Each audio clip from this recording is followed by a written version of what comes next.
Hey guys, what's up?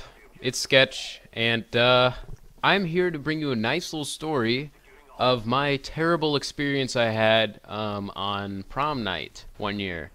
So I've graduated high school, and I'm past that, but junior year sticks out to me for a year.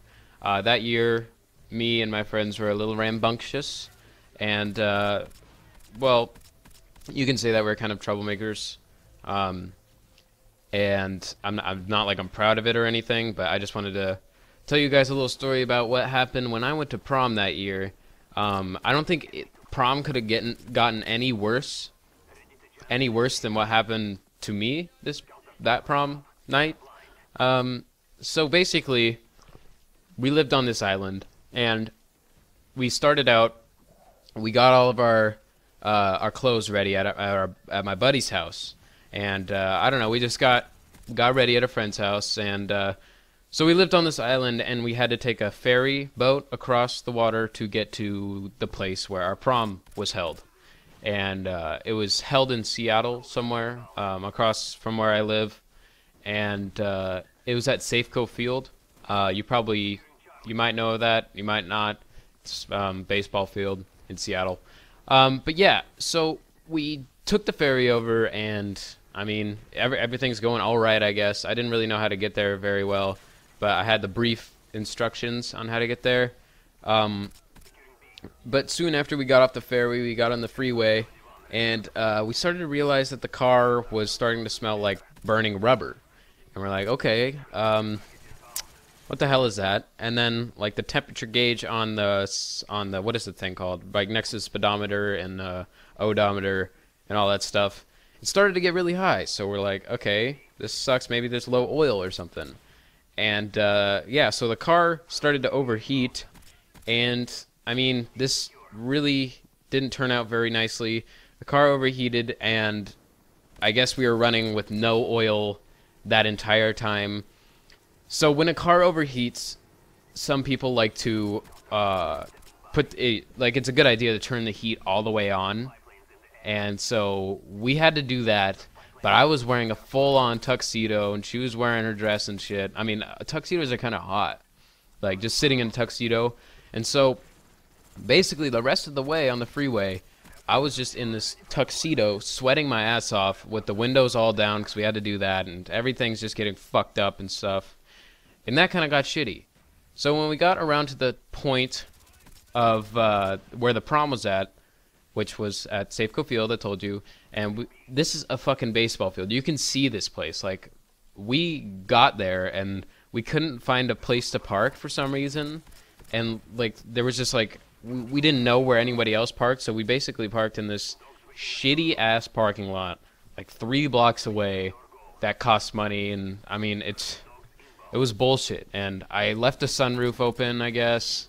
And it could have been shitty for when we got back and there's no car and stuff. But, I mean, we made it to the Safeco Field really late because we got lost and we didn't know where to park.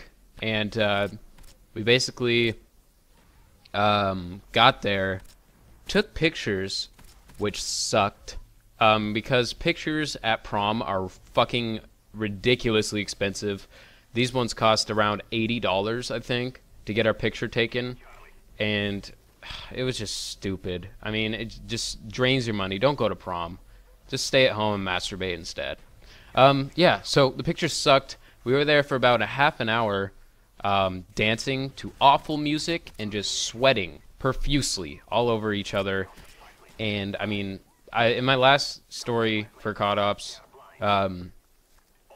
I told you guys a story about the girlfriend that I had. It's with the same girlfriend, and, I mean, yeah, it pretty much sucked going there. And then after dancing for a half an hour, whatever you call dancing, I mean, dancing nowadays is just a girl fucking humping your crotch in front of people. Like, I don't get why that's called dancing when there is dry humping in public.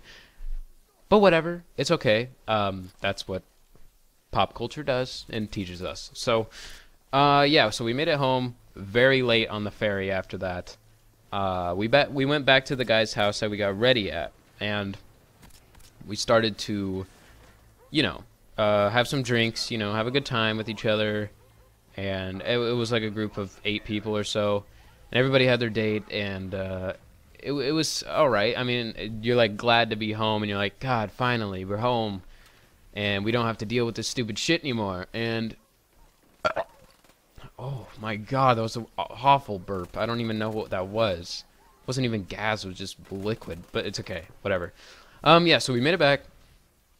We got a little tipsy. Everyone got a little tipsy. We had some drinks and stuff. Not gonna lie. No drinking and driving though. Drinking and driving is awful.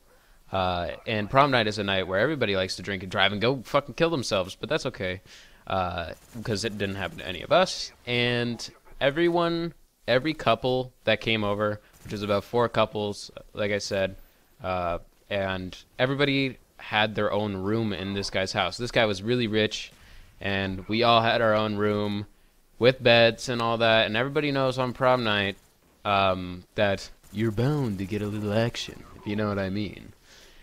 And so I'm rather experienced with this girl. Like I said in the last one, I mean, we had been dating for about 6 months or so, I think.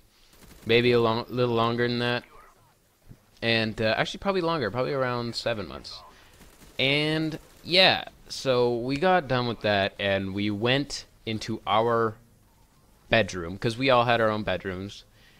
And the thing is, I think you know what happens right now. So, and it's rather vulgar what happened here. Another bad thing, of course, because this story just gets worse and worse. It's rather vulgar, so I'm not gonna actually tell it to you, but I will sing it in a song right about now for you, and I hope this can get a point across. And if you guys liked it, you know what to do. Check me out. I love you guys. All right, here you go. La di da di da di da la di da di da da da la di da da di da. Me and my girl went up to our room. Things started to getting hot and heavy. We did a little kissing and started to spoon. Wrapped myself up and I got ready to do the deed. Missionary wasn't cutting it for me, so we switched it up and went to doggy. Faster and faster I did my job, and my hog got a little sloppy. In the blink of an eye my willy slipped out and slid into her brown eye, and I heard her shout. Then she crouched into the fetal position and almost began to cry. I said, I'm sorry, hon, I didn't mean it to put it between your buns, but I did, can we please not be done? So we went on for a really long time. Later decided it was time to call it a day. So we kissed up and made up, and I'll be on my way. Sorry, baby, I didn't mean to put it in your booty. Didn't mean to put it in your booty, girl. Sorry.